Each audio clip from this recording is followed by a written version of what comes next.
శివాజ గురవే నమః.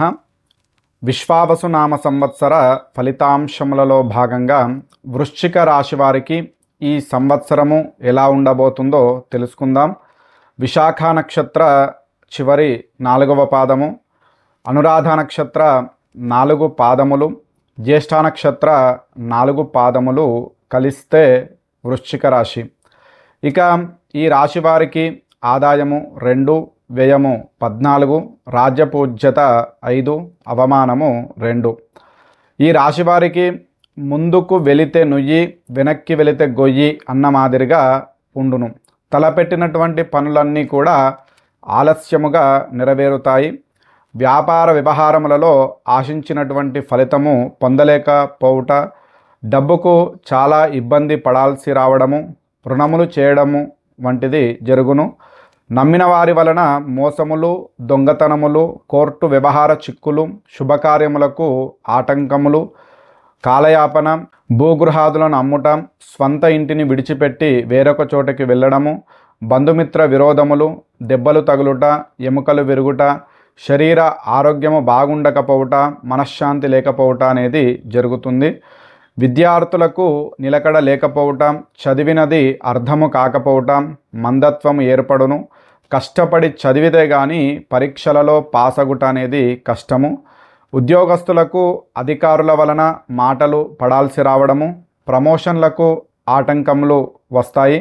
ఇష్టము లేని ప్రదేశములకు ట్రాన్స్ఫర్లు కూడా జరగవచ్చు. పని ఒత్తిడిచే మనశ్శాంతి ఉండదు. వ్యవసాయదారులకు కలిసి రాదు. పెట్టుబడులు ఎక్కువగా పెట్టాల్సి రావడం జరుగుతుంది. రుణములు కూడా చేయాల్సి రావచ్చును. 2వ పంటలో కొంత కలిసి వచ్చి లాభించే అవకాశము ఉంటుంది. వ్యాపారస్తులకు నూతన వ్యాపారాలు అంతగా కలిసి రావు. విశేష పెట్టుబడులు పెట్టి వ్యాపారములు చేయుట పనికిరాదు. అక్టోబర్, నవంబర్ నెలలో కొంత బాగుంటుంది. రాజకీయ నాయకులకు పలుకుబడి తగ్గిపోతుంది. ఇదివరకు ఇచ్చినటువంటి వాగ్దానంలోనూ నెరవేర్చుటలో కొంత ఆలస్యం అవుతుంది.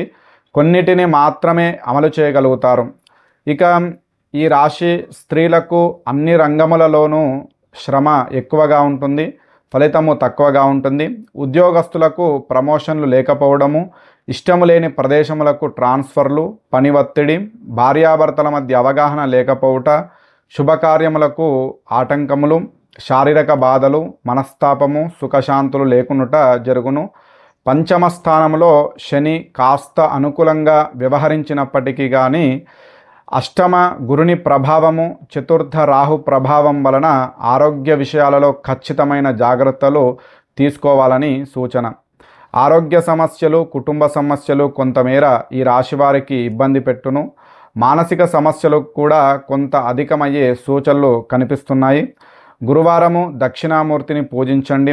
శుక్రవారం రోజున దేవి ఖడ్గమాల స్తోత్రంతో అమ్మవారికి కుంకుమార్చన జరిపించండి. శుభం.